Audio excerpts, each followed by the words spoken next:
जय Malhar news चॅनलच्या सर्व प्रेक्षकांना सपना चौधरीचा नमस्कार।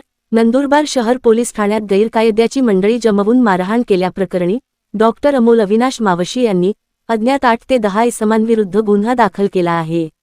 दिनांक 6 डिसेंबर 2025 रोजी अज्ञात इसमांना पेशंटला मारून टाकले असा गैरसमज झाला।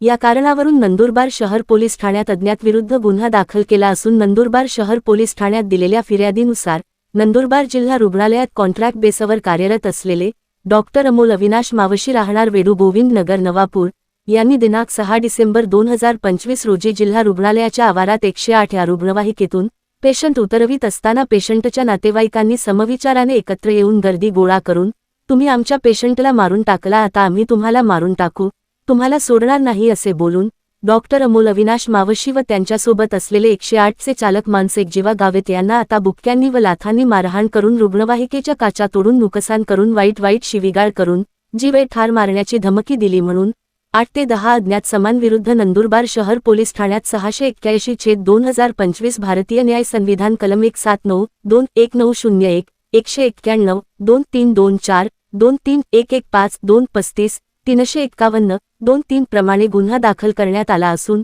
पुढील तपास सहाय्यक पोलीस निरीक्षक जयसिंग गावेत करीत आहे। सपना चौधरी, जय मल्हार न्यूज, नंदुरबार। माझं नाव डॉक्टर अमोल अविनाश मावशी, राहणार नवापूर। मी मागील 2-2.5 वर्षापासून 108 ॲम्ब्युलन्स सर्व्हिसेसला ॲज अ डॉक्टर म्हणून काम करतोय। आज आम्ही दिवसा खांडबारा इथून पेशंट घेऊन नंदुरबारला आलो। त्यानंतर आम्हाला लगेच पुन्हा एक ॲक्सिडेंटचा पेशंटचा कॉल भेटला 108 वरून।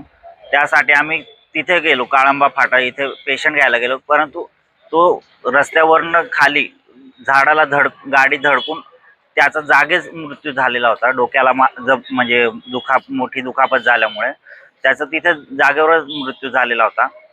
मग तिथे आम्ही सोबतच्या लोकांच्या मदतीने त्याला बाहेर काढलं आणि पोलीस तिथे घटनास्थळी उपस्थित होते। त्यांनी आणि गावात म्हणजे आजूबाजूच्या लोकांनी आम्हाला रिक्वेस्ट केली की याला नंदुरबार सिव्हिल हॉस्पिटलपर्यंत सोडा। मग तिथपर्यंत आम्ही माणुसकीच्या नात्याने आणि आमच्या काम या हिशोबाने आम्ही त्यांना तिथपर्यंत सिव्हिलपर्यंत आणलं। मग त्यांच्या गावातल्या लोकांना आणि त्यांच्या रिलेटिव्हला माहिती पडलं। त्या लोकांनी तिथे आले, थोड्या वेळात लगेच त्या आम्हाला मग हे ते केलं। मग नंतर बोलले की डायरेक्ट याला डोक्यावर दगड टाकून तुम्ही स्वतः मारलंय आणि त्या सांगून आम्हाला मला माझ्या पायलटांनी आणि तिथे उपस्थित 2-4 डॉक्टरांना म्हणजे त्यांनी डायरेक्ट जीवे मारायच्या हिशोबाने मारहाण सुरू केली।